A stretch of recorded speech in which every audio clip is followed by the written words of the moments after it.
Hey everyone, and welcome to YarnGasm. I'm Kristen, and this is episode 153. If you are a returning viewer, thanks so much for coming back, and if you are a new viewer, thanks so much for checking out my podcast. I'm so excited that you guys have decided to spend a little time with me this week to chat about knitting, spinning, and hand-dyeing yarn. I have not been able to get much knitting done this week. It's just been a little bit crazy. But I do have some stuff to show you and lots of stuff to talk about, so I guess I will get right into it. And I'll talk about what's happening in my life, shop update stuff at the end of the episode for those of you who are just not into that. Okay, nothing off my needles this week. I have been working on my Across the Universe socks by Lanai Yarns, as I showed you last week. I'm about ready to decrease I'm about ready to decrease the toe. And again, this yarn is by Lanai Yarns in her Across the Universe colorway, which is a really fun, intensely speckled colorway featuring all the colors of the rainbow across the universe. I'm assuming that's why she named it that. I don't know, I could be wrong. But yeah, and I'm knitting these on my size 1.5 US needles, and I believe they're 2mm needles. I could be wrong. I don't know. And yeah, they're coming along. They're vanilla socks, nothing fancy, just a top-down fish lips kiss heel. And yeah, I really am having fun knitting on these, just while I'm watching TV or listening to podcasts. So yeah, these are coming along very well, and I'm looking forward to wearing these in the fall when it becomes sock weather again.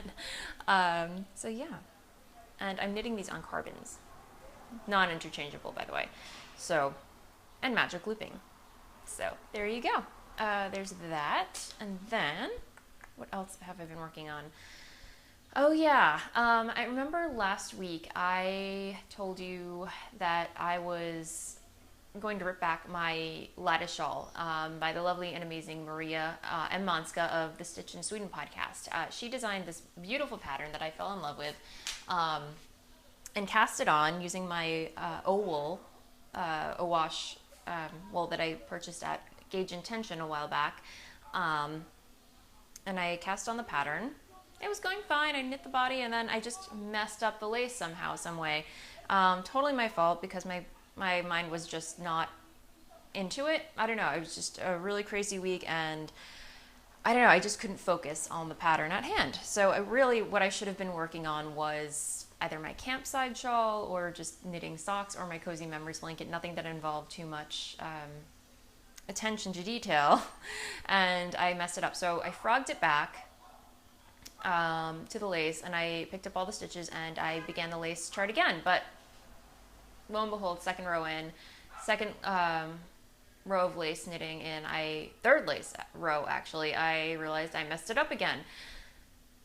Totally my error. I don't know what's in the water, but I just could not get it started, get it going. Here's what it looks like, the garter body, and then you start knitting the lace. So it's off the needles. I had to do a fresh start. I don't know. It also had to do with the yarn. I don't believe that this was the right yarn for the project, for me personally. And I just really wanted to knit with something totally different. And again, I love the pattern. I want to knit this shawl. I can't explain it. It's very loud outside my window. I apologize. Lots of dogs, lots of talking. So I apologize. But anyway, the yarn is very squishy, it's very soft. It just doesn't want to be a shawl. So I'm going to frog it back, and I decided to cast the shawl on again using some other yarn that I got from Gauge Intention. I think I showed this off to you guys a while back. And it's some Brooklyn Tweed Loft, which is Brooklyn Tweed's fingering weight. I purchased 4 skeins in 4 different colors, and the 2 that I chose to recast on the lattice shawl was Postcard. And here it is. I started this yesterday, so here's where I am. I just zoomed on it. And I'm so smitten with this colorway because if you can see, it's it's like a very light lavender, and then there's flecks of red in there. And the colorway is called Postcard.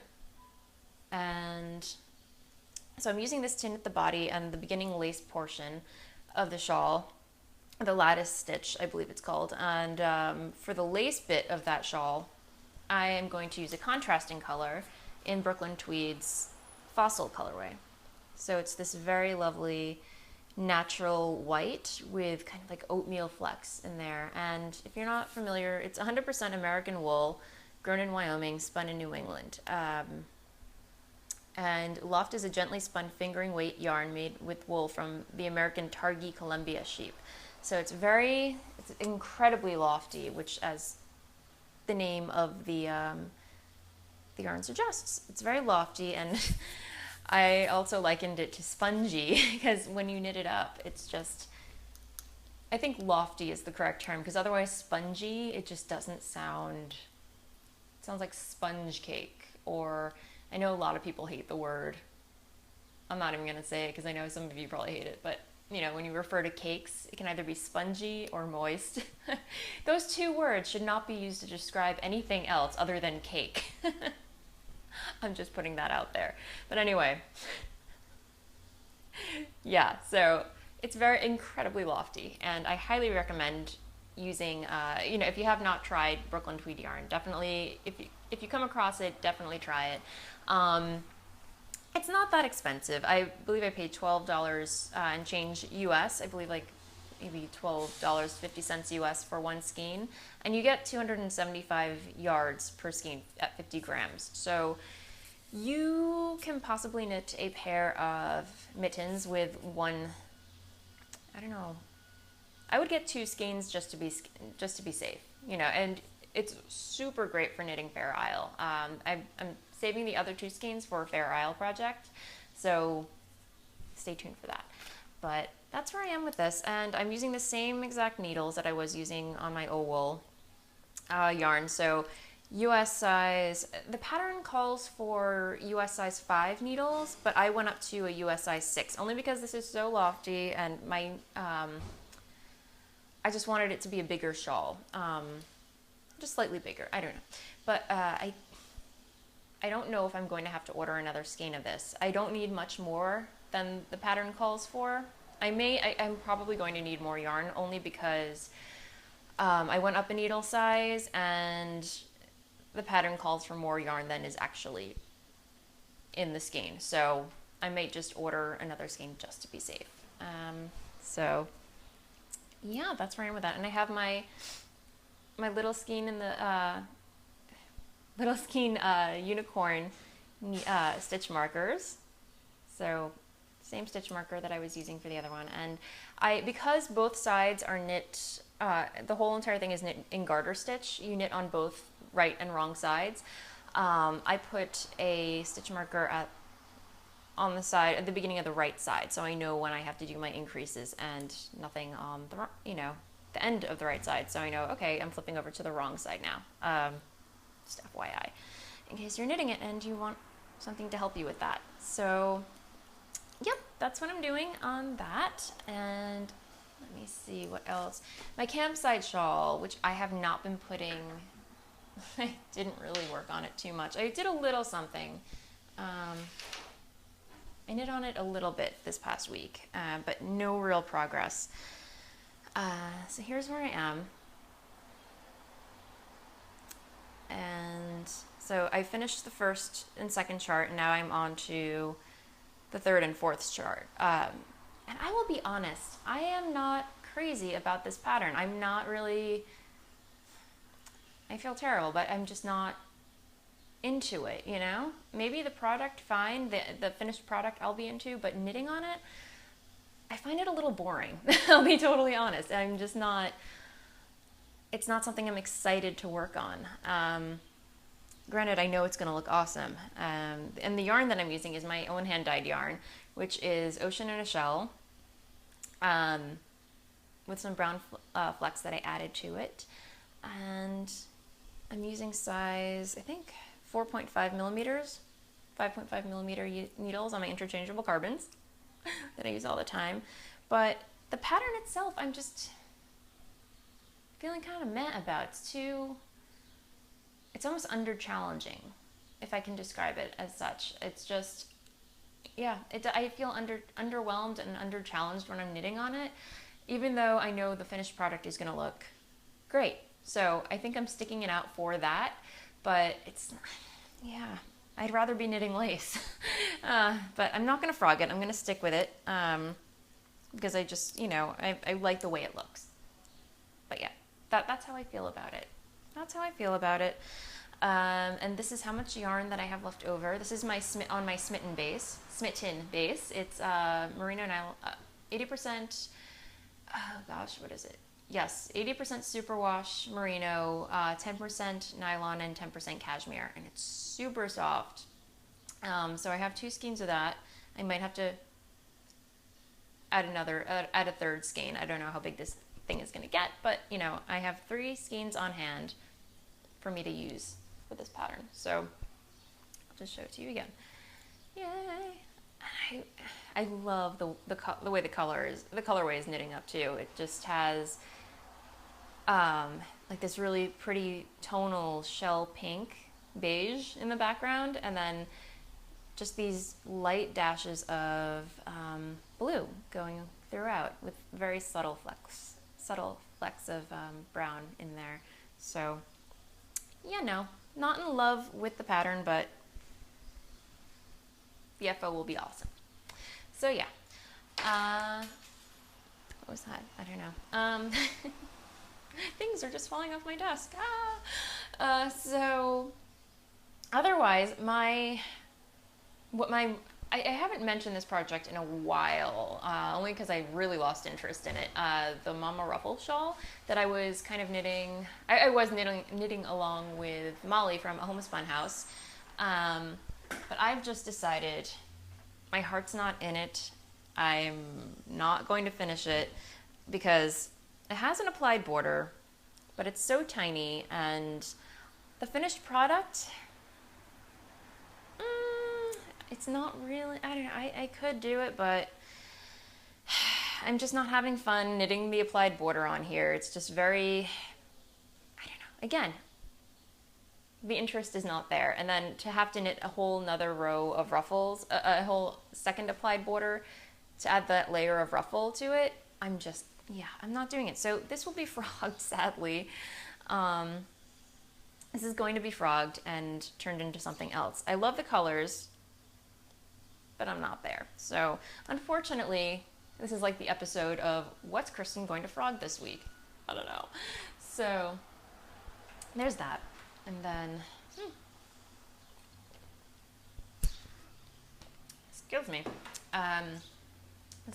But I do plan on casting on my featherweight cardigan. Finally, I'm going to cast it on. And do I have the skein here? No, I have a caked up version of it in a tangled mess. But this is Blue Moon Fiber Arts Socks That Rock Lightweight in their Blecker colorway. And Dennis had given me a gift certificate to Blue Moon Fiber Arts maybe 4 years ago for my birthday, and I purchased 4 skeins of this. I think I said 6 last week. It's 4, and I used it with the intention of knitting a breezy cardigan by Hannah Fetzig, and I cast it on. I got so far with it, and I was like, maybe the pattern is not really for me, because of course, I frogged it and said, you know what, I'm going to knit a featherweight with it. I'm going to knit a featherweight cardigan out of it instead. And that never happened until Danny of the Little Bobbins podcast had mentioned that she was thinking about starting a knit-along to use up any yarn that you purchased with the intention of knitting a sweater out of. It's like a whole sweater's quantity worth of yarn. And, just finally casting on that pattern that you never got around to casting on or finishing. So immediately this project came to mind, and I pulled it out of my stash. I have 2 caked up balls that I never knit from it, or just never ended up using, and said, you know what, I'm going to cast it on, finally, my featherweight cardigan, and do it. So that's what I'm going to be casting on either today or tomorrow. We'll see.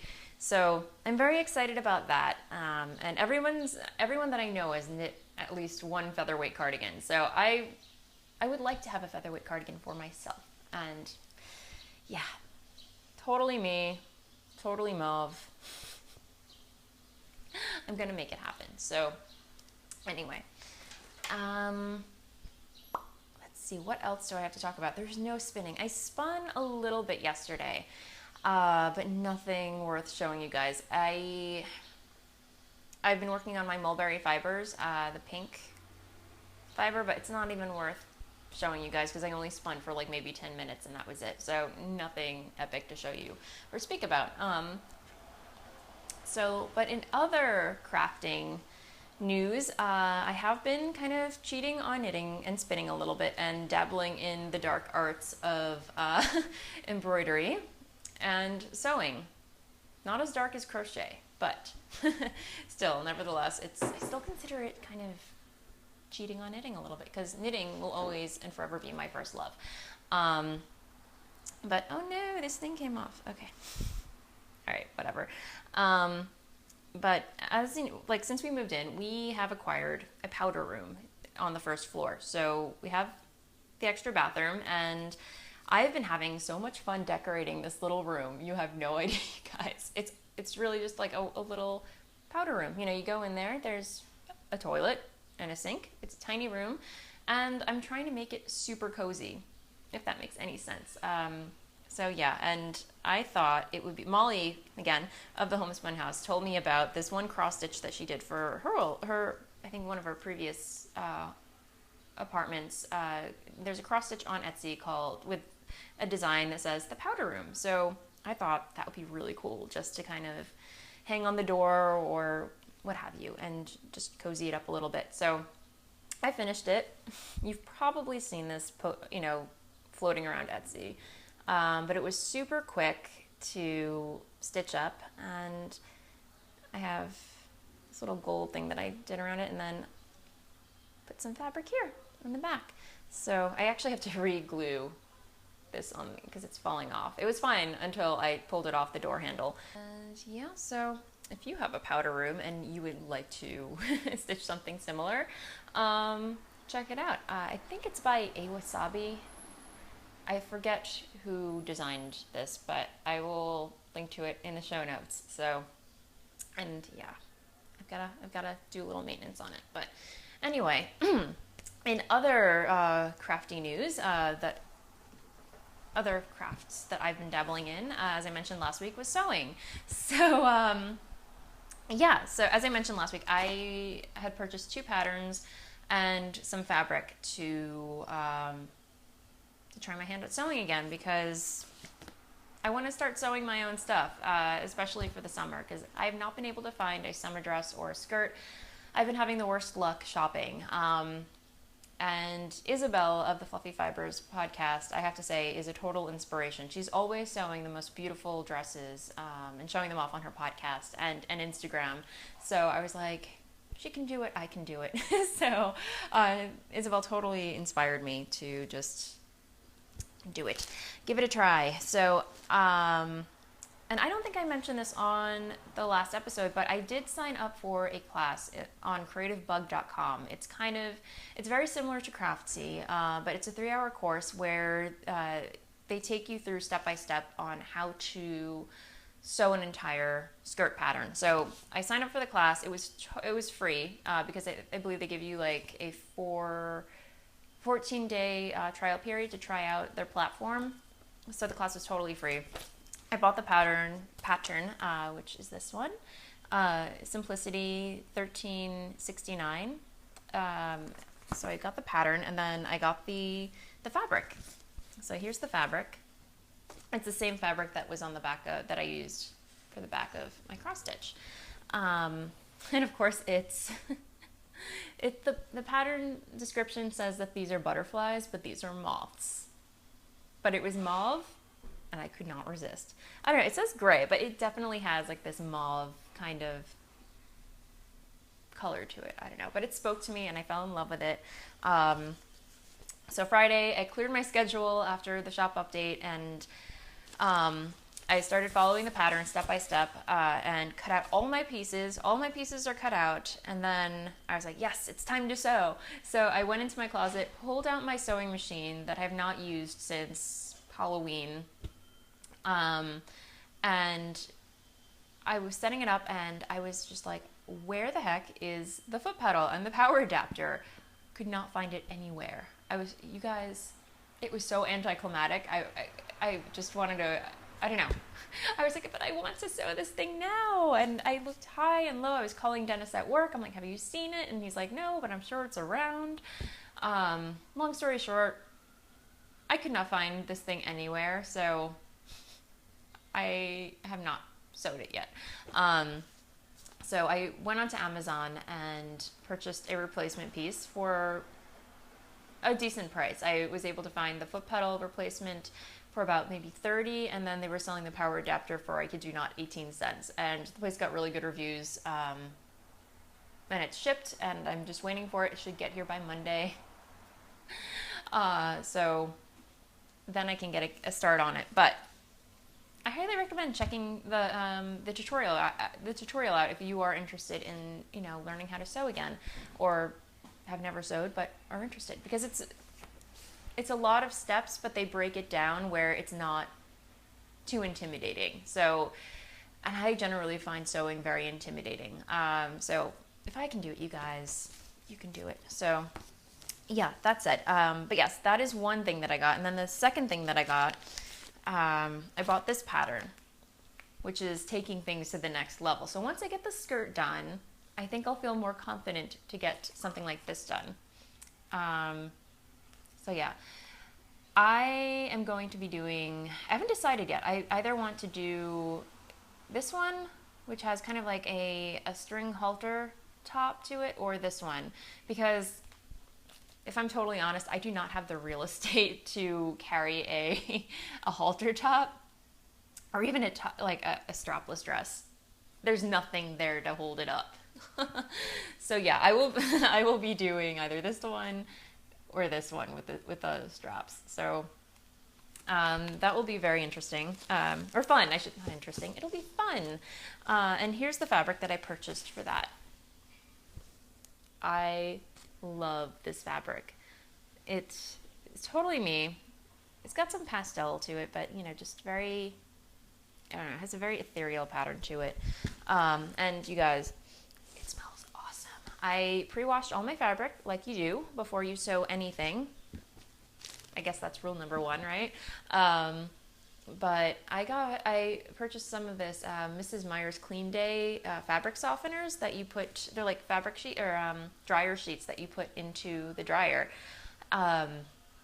in the basil scent, and it smells so good.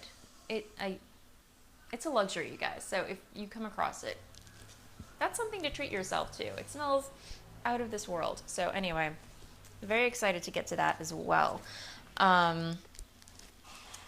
So yeah, that is, it's a big undertaking, but I'm excited about it, and I cannot wait to have some summer dresses and skirts to play around with this summer. So yeah, that is that. And then, excuse me, let me have some soda. I want to get onto Stache Enhancements, because I received the most wonderful, wonderful, wonderful, wonderful package in the mail this Monday from, again, the lovely Isabel. She totally caught me off guard and surprised me, and it was a gloomy Monday morning. It was raining, and then the postman came, and I saw the name. I was like, oh, she sent me something. And Isabel, you totally spoiled me. Rotten, rotten, rotten. So I will show off what she so kindly and generously sent to me in the mail. So she sent me this beautiful project bag, which has gorgeous flowers. You guys, Isabel, my colors. She knows me.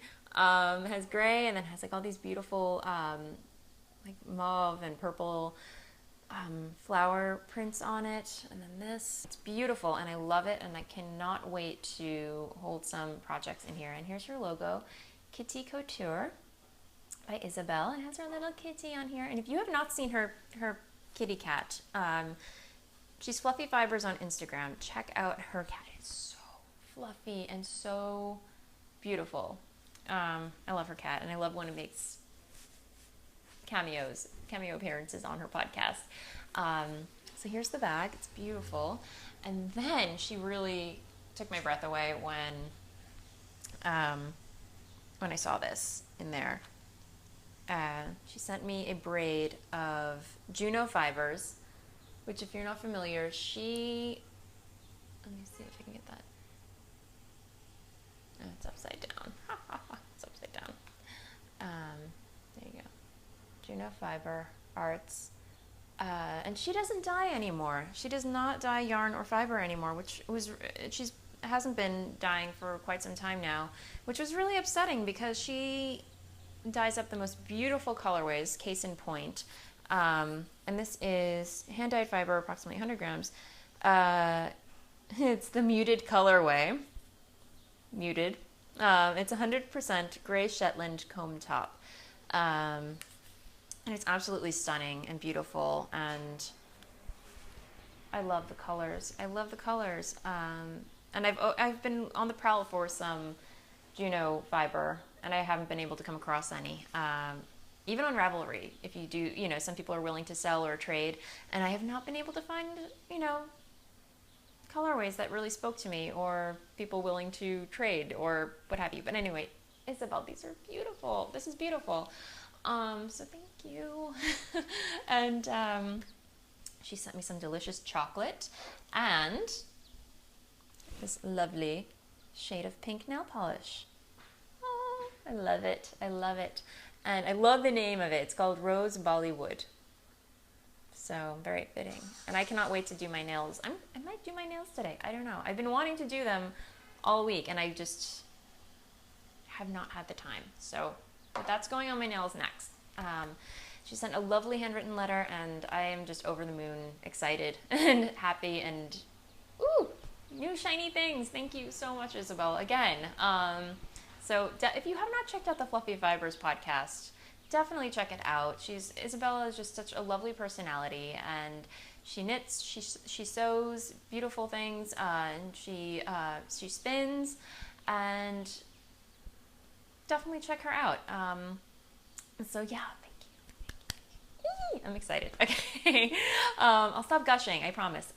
So that is definitely going to marinate in my stash a little bit, because I want to spin something beautiful with that fiber. It's just out of this world. So yeah, that said, I am going to move on to Ask Away, because I've got some questions.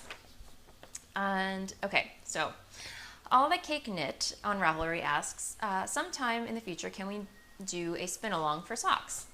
Yes. Yes, we can. I have no idea when that would happen. I know many of you want to do another despackle. Maybe we can combine that, into something, or I will think about it. Let me think about it. Let me marinate on the idea, and come back at you with some details about that, because we definitely do need another spin-along to do. So I need to kick my butt into gear into spinning again, because I miss it dearly, and I just have not had the time to sit down and work on my wheel. But I definitely think that's a great idea. So a spin along for socks is definitely something we can think about, and I will try and stop saying definitely, because I've been saying it way too much on this episode. So okay, and the next one is from Rabbit's Heart. Hi Kristen, I recently stumbled on your podcast and I'm in love. Thank you. I'm not sure if you've answered this before, but I was wondering what you do while you knit. Do you watch podcasts, TV shows, or listen to music? I love to watch podcasts, but if I'm working on lace, I tend to just listen to music.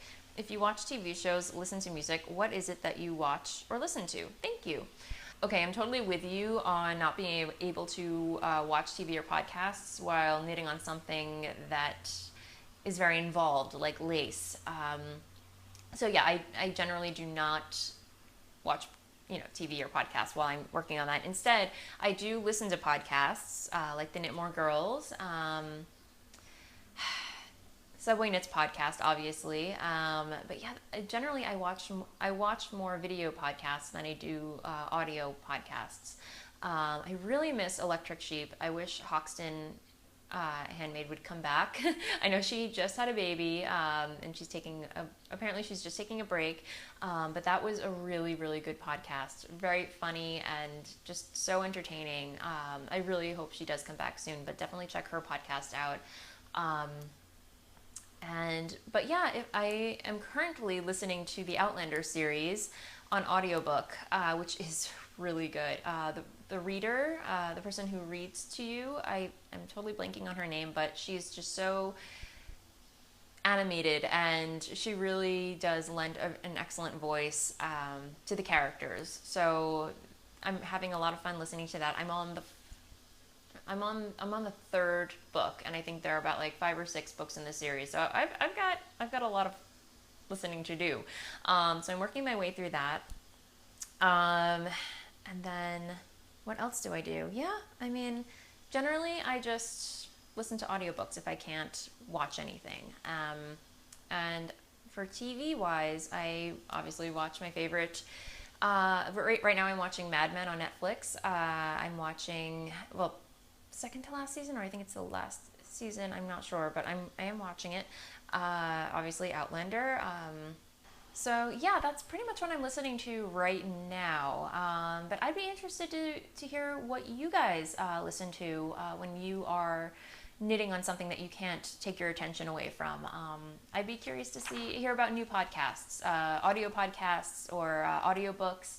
Definitely pop into the Ravelry group for this episode and share what you're listening to. I'd be curious to know. So yeah, that is it for the questions that I've had this week. And some of you were actually asking me to talk about my eyeshadow that I wear on the podcast, and I would be happy to tell you.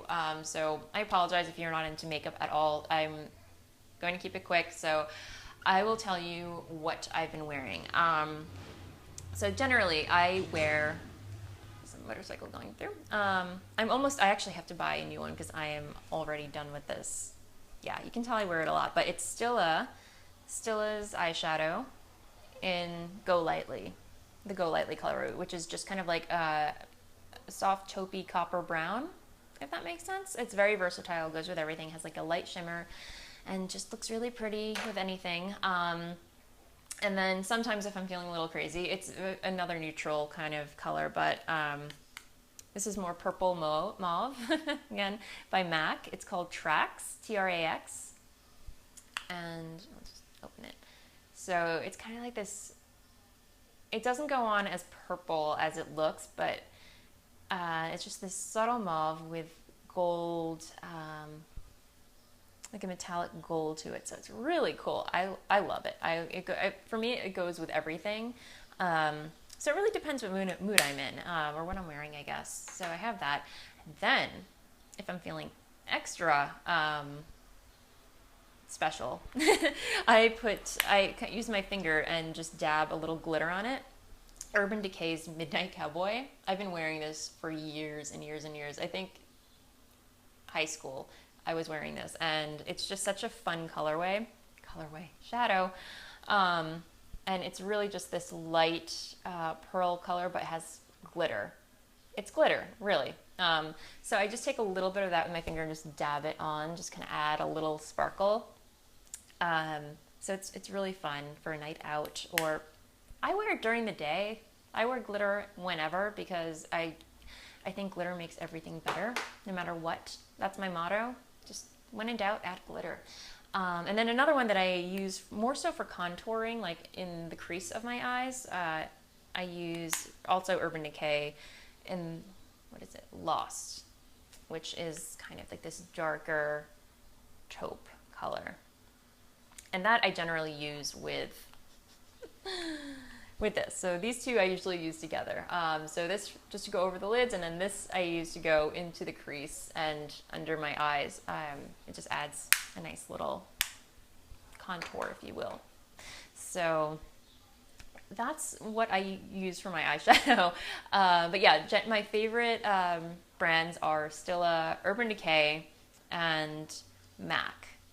The MAC, I mean, just this color so far. I haven't really played around with their other shades, but yeah, so I hope that answers your question about what shadow I use. If you would like, I could talk about other stuff next week. Just have like a little makeup segment. But oh, the brush that I use just a simple brush like this to apply the shadow. It's actually by Julep that I received with one of my Maven boxes. They have like a thing where you can sign up for a monthly Maven box, a Julep Maven box. They send it to you once a month and they send you nail polish. Anyway, it got a little overkill, so I canceled it. I was like, I don't need that much nail polish. Granted, it's fun to get something in the mail once a month. I don't know. But it came with one of these, and I've been using it like crazy. But you can find one of these super cheap at the drugstore. It's just a simple, medium-sized eyebrow brush that you just kind of, dab on. And I use my finger to smudge and spread it around. And yeah, but for the glitter, I use my finger and just kind of dab it on, just so it's not overkill. But yeah, so I hope that answers your question about makeup. If you'd like, I can have a segment at the end of the episode talking about makeup, because I can talk about makeup until the cows come home. It's like, aside from knitting, if knitting's my lifestyle, makeup's my hobby, so,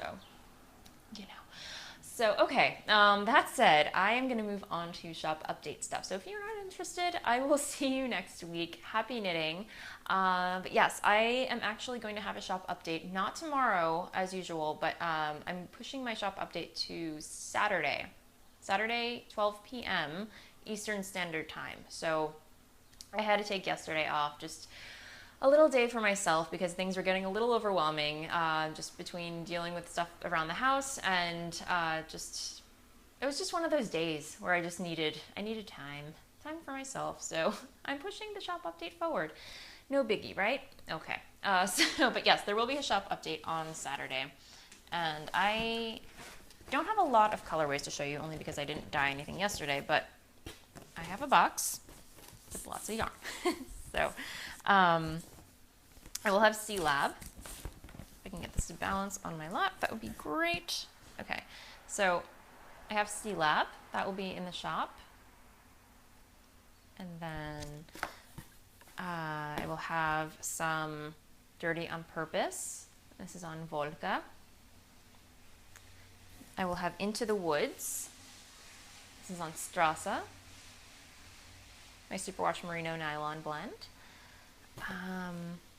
I will also have Huntress. I've been dyeing this up a lot. It's becoming very popular. So I will have Huntress on Blitzed. So I don't know, it might not be a one-of-a-kind colorway anymore. Yeah, so I guess that's a good thing. Some Succulents on Volga, which is Merino Nylon Cashmere. Here's on Fingering.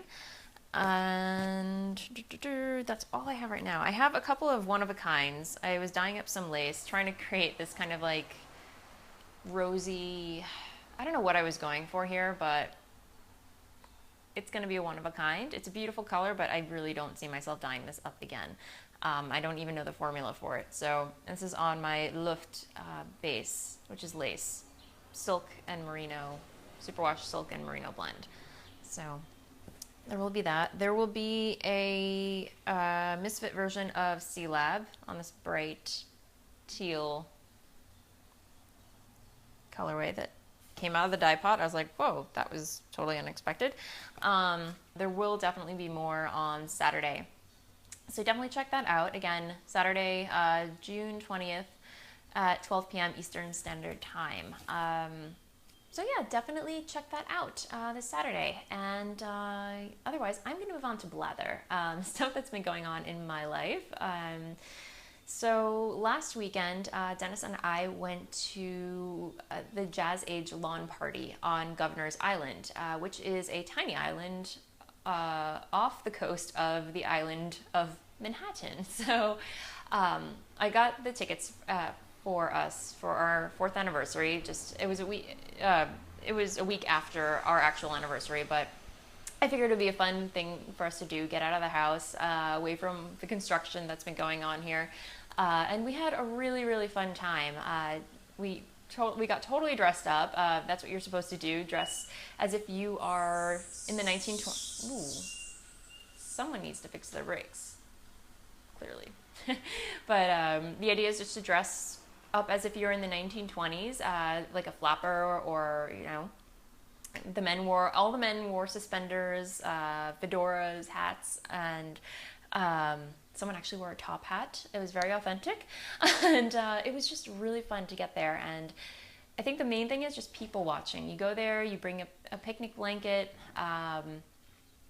and they have a band. There's actually a DJ DJing with 2 gramophones, and gramophones are those record players with the horns. It was a sight. So that was really fun to watch. So to get there, we took the East River Ferry, which was really nice. We had a nice little relaxing boat ride to the island, and then when we got there, it was madness. There were so many people there, and we were given 4 drink tickets each. And we waited in line for an hour for drinks. It was a little nutty. But yeah, it was just really fun to people watch. We actually, because we were waiting so long, we're like, we're not going to wait in line again. So we traded in 4 of our drink tickets for a bottle of Prosecco, and we got a couple of extra cocktails to taste because some of them looked really good. And there was this one cocktail that they made that, oh my gosh, it was so, so, so good. It was called the Flapper's Delight. I will share the recipe because I found it online. It was a combination of Prosecco, Saint Germain liqueur, and some lime juice and some mint. It was out of this world. So yeah, I will share that in the show notes if you're interested. But yeah, once we had our drinks, we found a shady spot on the lawn. We totally forgot to bring a picnic blanket. But it was just so fun to just people watch and listen to authentic music. And if you're curious about it, definitely Google Jazz Age Lawn Party on Governor's Island, because the costumes were, some of the effort that people put into their costumes was, it was just amazing. And I had a lot of fun dressing up, and it was totally my element. As I think I mentioned before, I think I was born in the wrong era. I would have loved to live during the 1920s. I'm obsessed with the costumes. I'm actually wearing my hair the same way that I did for the party, because it's actually super easy to do, and I prefer it way better than a bun. I chuck it up in a bun like that, in a messy bun, and I'm so over it. And I have to get more headbands, you guys, because this is awesome. It's so easy to do. You just put a headband on, and then you just curl your hair up and tuck it into the headband, and then you safety pin it, you bobby pin it in, and it's just kind of like this awesome flappery 1920s thing that goes on in the back of your head. So I actually stuck a couple of flowers in there from H&M, and it's very cool. So anyway, yeah. It was definitely a fun time, and it was enough time there. I was kind of worried because we got there at maybe 2:30, and the party only lasted until 5. So, but it was enough time for us to just kind of hang out, enjoy a couple drinks, and then wander around, stare at people's costumes. And yeah, they had shops there. They had little booths where you could buy headdresses. Men could buy bow ties. They had authentic pies, and it was just really, really fun. And I will see if I can I posted photos on Instagram, so you should see them there, but maybe in the show notes I'll add some more. So yeah, there was that. And then what else? Yeah, that's pretty much it. That was our weekend. This weekend, we're still going to be working on the house, still plugging away, settling in. But yay, no more boxes. So I think my office is put together. I definitely want to start hanging decorations on the walls. I was putzing around Etsy looking for artwork, because I love Etsy for just finding these independent artists. Just some of the artwork that they create is beautiful, and just getting simple little prints just to hang on the wall is definitely something I want to do. And yeah, so Other than that, I think that's it. So that said, have a great week, everybody, and I will see you next time. Happy knitting. Bye.